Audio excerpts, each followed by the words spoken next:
and no one is above reproach. Right? So like Peter, I kind of love that Jesus founded the church on Peter, like who's the disciple that's constantly messing stuff up, you know?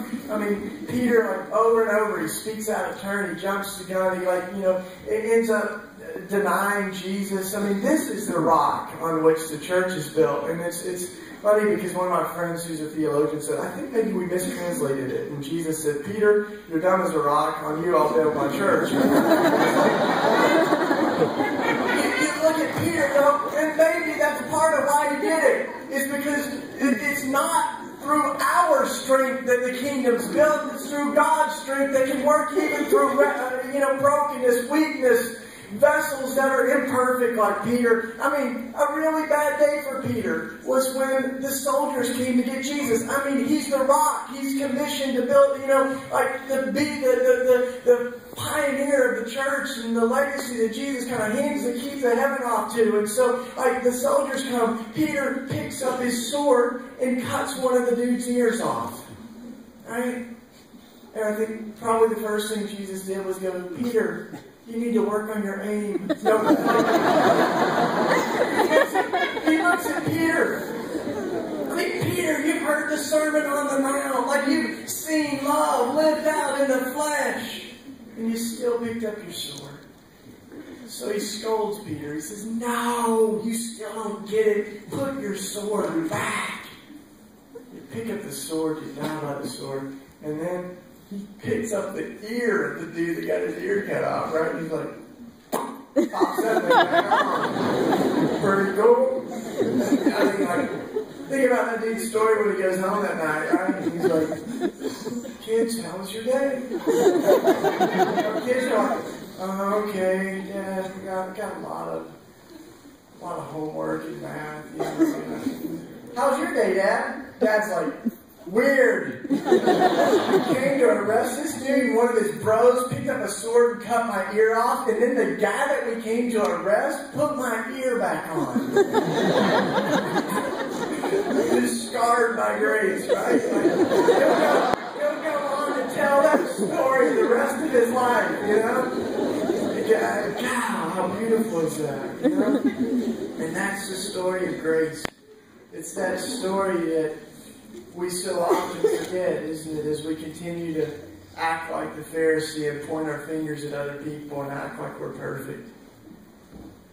And I catch glimpses of that everywhere. You know, I was speaking at this group, and I don't always bring in the church crowd, you know. And so one of the pastors before he said, I want to make sure you notice something, and pointed out that up front there were two gay men that were holding hands. He said, I just want to make sure that you saw them, and there's a few other homosexuals here, and if you want to say something about the issue, maybe you should.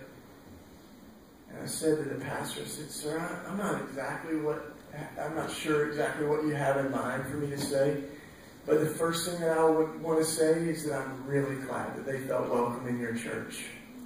That wasn't exactly what he had in mind, because as we talked to him, I said, I just have a problem with our logic sometimes, that we immediately kind of jump down on people. And I said, if that was what church is about, then maybe we should just invite everybody that's been divorced and remarried to stand and get out. Maybe we should invite everybody that's been greedy to get out. Maybe we should just put bouncers at the door. You know, say, if you've been prideful, you're not welcome here. You know, but no, this gospel that I read is about a God who didn't come for people who have it all together, but for people who are willing to admit that they're falling apart. And the question isn't whether or not we are hypocrites. The question is there room for another hypocrite? Right? Have we turned the church into a country club for saints? Or is it still a place for wounded people? Is it still a place for that David or Saul of Tarsus or Peter could make their mistakes and still feel loved by God?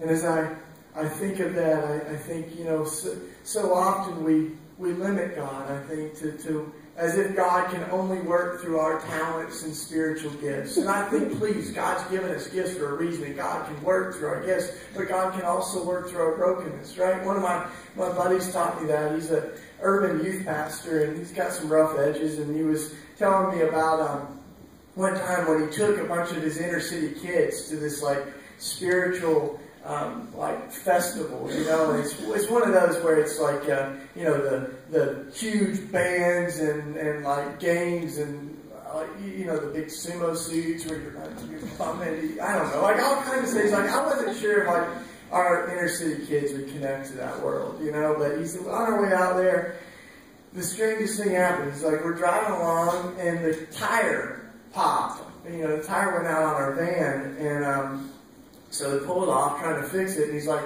as I'm trying to fix it, I noticed that the spare tire didn't actually fit in the van that we had. And he's like, so he's sitting out there, and he's like, as I'm trying to fix it, like, it starts pouring rain. And he's like, eventually I just lost it, and I started punching the van and cussing it out. And all my kids are looking on. This is not youth ministry 101 right here, but, you know, so like, he eventually worked it out. You know, we got a AAA or something to come save the day, and they figured it out. And he's like, but then, like, so we all got in the van, and I looked at him and I said, shut up! I don't want to hear anything. And they, like, drove on in, like, this awkward silence. And he said when they got there, they went to the first night of the event, and he said one of the toughest kids in their group had this radical conversion and just surrendered his life to Jesus. And as my buddy's talking to his youth, he says, I'm talking to him like, what was it? You know, was it something in the message? Was it the praise and worship or what? And he's like, no, dude, it was on the way up there. When I saw you lose it, start cussing the van out. And I thought, Jesus can save you. Jesus can save you. That's the story. But man, how often we forget it, right? And I think as I think of that, you know, I think like, why do we limit God to our little boxes? And how are we so often, like, we Christians have not been known for love and grace? You know, sometimes we're the quickest people to call for the death penalty and to call for vengeance on people that have done something wrong. And man, how must that break God's heart? You know, the Jesus that loved his enemies so much, he died for them, for all of us. And there's another great story of grace that my buddy, I give my books away to people who are living in prison, and many of them on death row and stuff. And this one guy wrote me a letter, incredible letter. He said, I'm alive today because of grace. And then he went on to write this story about how he had admittedly done something really terrible. And he said, but when he faced his trial, the victim's family argued that he should not be executed for what he did because God might not be done with him. And the victim's family said, all of us are better than the worst things that we do. And they said, so we want him to know that he's loved and that he has a second chance. And he was spared the death penalty because of the victim's family in court. And he said, so that gave me a lot of time to think about grace. And literally, you know, he had a lot of time in jail. And he's thinking about that. And he said, before it, he wasn't a Christian. But as he sat in jail and he thought about what they had said, he thought about Jesus and read the Bible, he gave his life to Christ. And now he says, I'm an extremist for grace. You know, behind the bars, he's trying to remind people that every one of us are better than the worst things that we do. And you think of how that message of grace, like, is able to transform people, but also transform the world. You know, and I think of that case in the Gospels where the woman is caught in adultery. You know that, and so she's drug out before the town, and all the religious folks, all the guys, they're all ready to kill her, and they had a legal right to kill her. I mean, it was a capital crime, so they're gathered around with their stones. You remember this scene, right? And Jesus, like, interrupts their disgrace with grace, right? The first thing he does, he bends down in the dirt and starts writing, which is different, you know? We asked the kids, what do you think Jesus was up to? What was he writing in the dirt? And then one of the kids said, maybe he was writing, if this doesn't work, run, woman.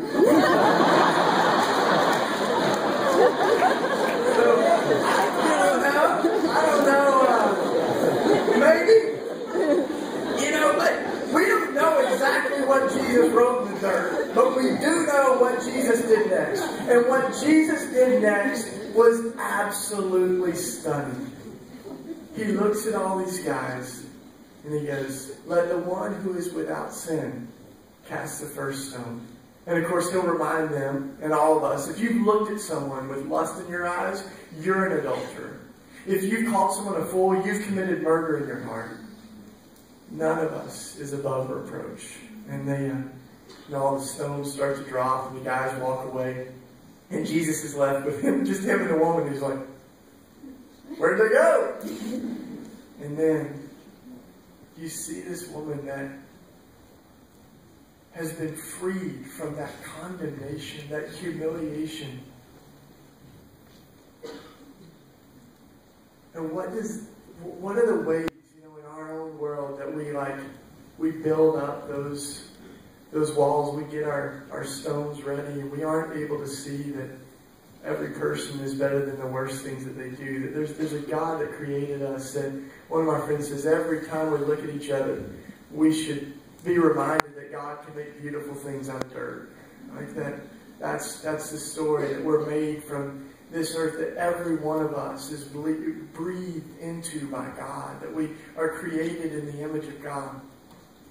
And so that means that we got to have eyes to see. And I'm convinced that being a Christian isn't just about having better ideas, but having new eyes with which we see people, right? That we don't just see people for what they've done, but for who they are, created in the image of God.